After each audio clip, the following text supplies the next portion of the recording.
Hello students, आइए start करें आज का session. Solution for campus placement के इस 12th सेशन में आपका वेलकम है। हमारे इन सभी सेशंस का एम है कॉलेजेस में आ रही कंपनीज की इंटरव्यूज को क्लियर करवाना। वो कंपनीज जिन जिन मॉड्यूल्स को लेकर क्वेश्चनिंग करती हैं उन सभी मॉड्यूल्स को हम लेकर इन सेशंस को ले रहे हैं।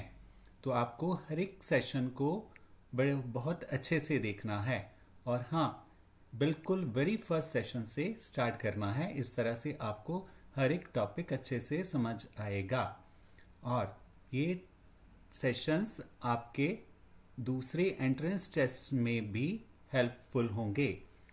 अदर एंट्रेंस टेस्ट जो कि सेम मॉड्यूल्स पे क्वेश्चनिंग कर रहे हैं उन क्वेश्चंस को भी सॉल्व करने में आपको ये सारे सेशंस हेल्पफुल होंगे। इस तरह से अगर आप हमारे चैनल पे नए हो तो प्लीज़ हमारे चैनल को सब्सक्राइब ज़रूर कर लें ताकि आपको हर एक सेशन मिलता रहे। और आपको प्लीज़ कमेंट भी ज़रूर करना है और अपने डाउट्स भी कमेंट्स के थ्रू हमें बताने हैं। इस तरह से हम आपको आपके डाउट्स क्लियर करवा पाएंगे। और चैनल को शेयर ज़रूर कीजिए और कमेंट भी ज़रूर कीजिए। तो हमारे मॉड्यूल्स में से सबसे पहले क्वांटिटेटिव एबिलिटी पे सेशंस ले रहे हैं हम। तो लास्ट हमने रेशियोज और प्रोपोर्शंस पे डिस्कस किया, तो उसी पे हम एक्सरसाइजेस भी लेते हैं और भी पहले हमने और कई सारे टॉपिक्स डिस्कस किए हुए हैं। तो हम उन टॉपिक्स को ले रहे हैं और लास्ट में एक्सरसाइजेस भी सभी के बेस्ड आपको देंगे और बीच बीच में भी हम जो हैं उन पे एक्सरसाइज सॉल्व फॉर्म में आपको सिखा रहे हैं। तो चलिए सीखते हैं आज फर्दर। नेक्स्ट हमारे पास है एक्सटेंडेड और कंटिन्यूड प्रोपोर्शन। किसे कहते हैं कंटिन्यूड प्रोपोर्शन? तो यहाँ पे आप देखो, अगर हमारे पास A:B रेशो है और फिर हमारे पास क्या है B:C, तो यहाँ पे आप देख रहे हो B यहाँ पे कॉमन है, कॉमन टर्म है।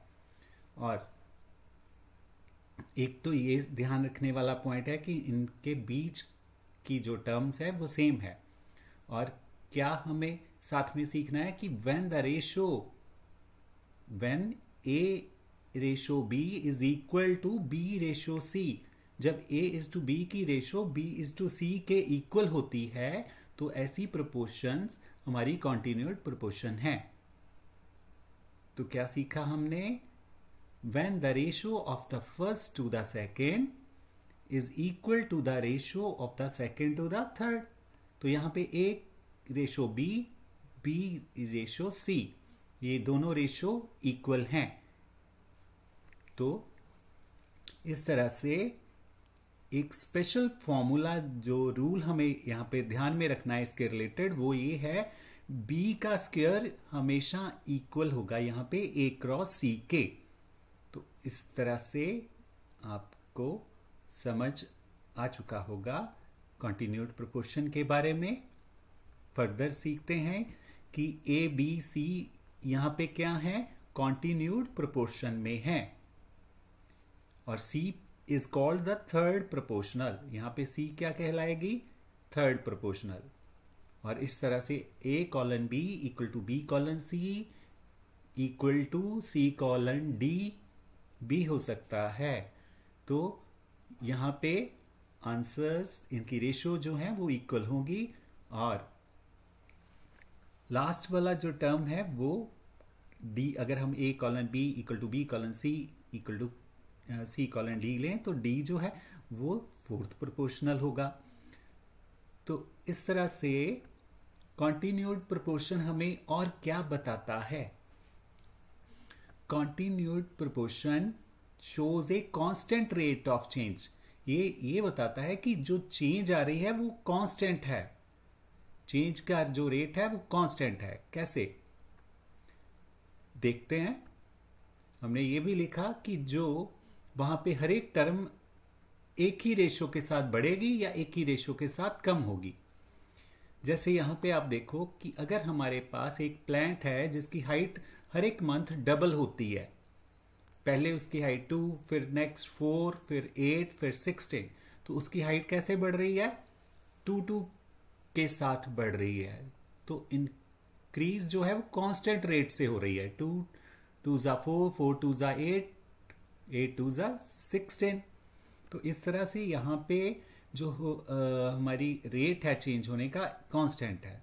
तो रेशो अगर देखी जाए यहाँ पे कॉन्टिन्यूड प्रोपोर्शन में, अगर हम रेशो देखें तो देखो 2:4, 4:8, 8:16। क्या रेशो बन रही है? 2:4 की रेशो 1:2।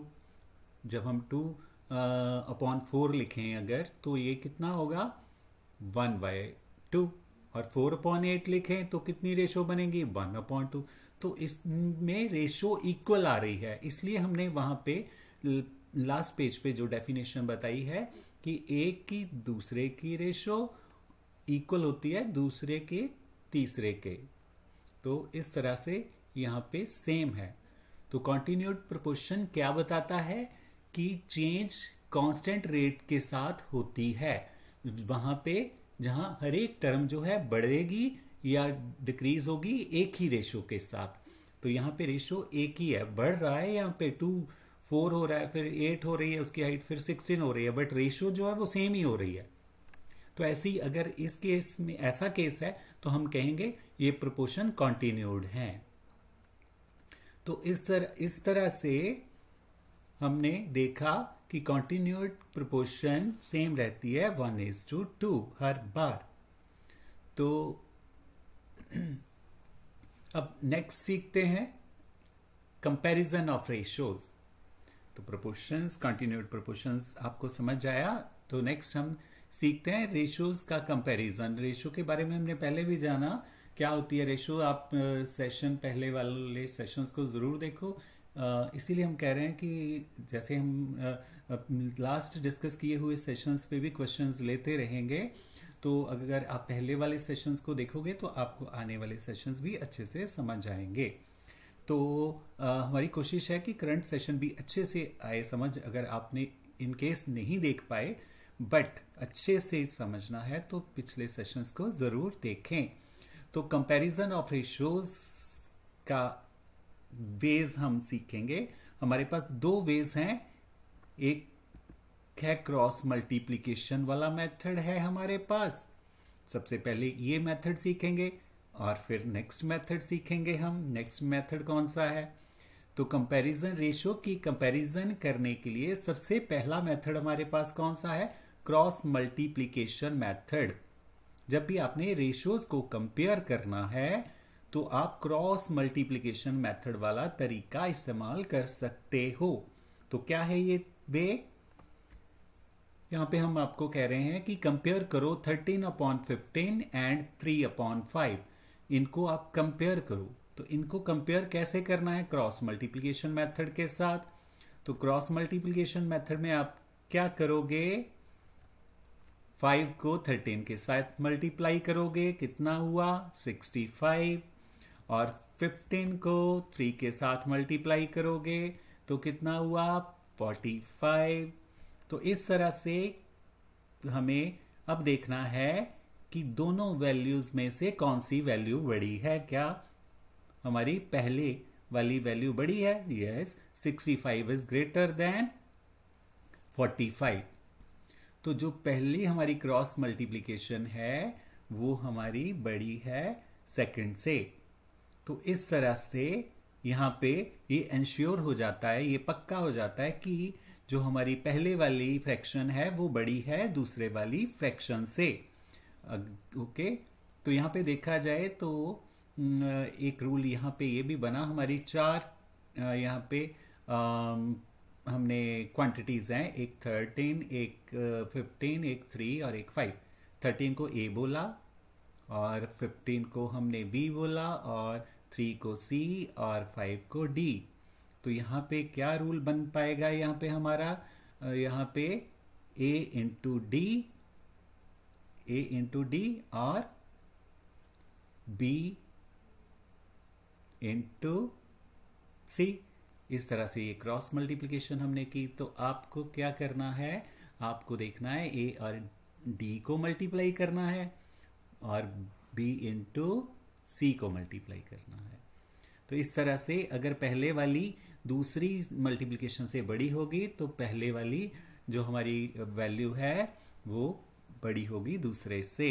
तो यहाँ पे 13/15 ग्रेटर है 3/5 से। तो अगर आपको क्वेश्चन पूछा जाए बताओ कि 13/15 बड़ा है 3/5 से, तो इस तरह से आप क्रॉस मल्टीप्लाई करके देख लो। 13 को 5 से मल्टीप्लाई कर लो, 15 को 3 से। अगर पहले वाली बड़ी आती है तो पहले वाली बड़ी है। आई होप कि आपको अच्छे से समझ आया होगा। तो चलते हैं, है ना। नेक्स्ट मेथड हमारा क्या है? Equal denominator method. तो इक्वल डिनोमिनेटर मेथड भी रेशो को कंपेयर करने के लिए इस्तेमाल होता है। तो ये सीखेंगे हम नेक्स्ट सेशन में। तो keep on watching our channel and please subscribe our channel also. तो शेयर ज़रूर कीजिए, कमेंट ज़रूर कीजिए, अपने डाउट्स को ज़रूर क्लियर कीजिए। हो सकता है हमने जब सेशंस ले रहे हैं तो कोई ऐसी है हम एक्सप्लेनेशन जो आपको समझ नहीं आई हो, तो वो आप अगर बताओगे नहीं तो हम डाउट्स कैसे क्लियर करेंगे। हमारे मेन एम यही है कि आपको हर एक टॉपिक अच्छे से समझ आए। तो thanks for this session. Once again, I say please subscribe our channel. Thank you. Bye bye. And keep on watching our channel.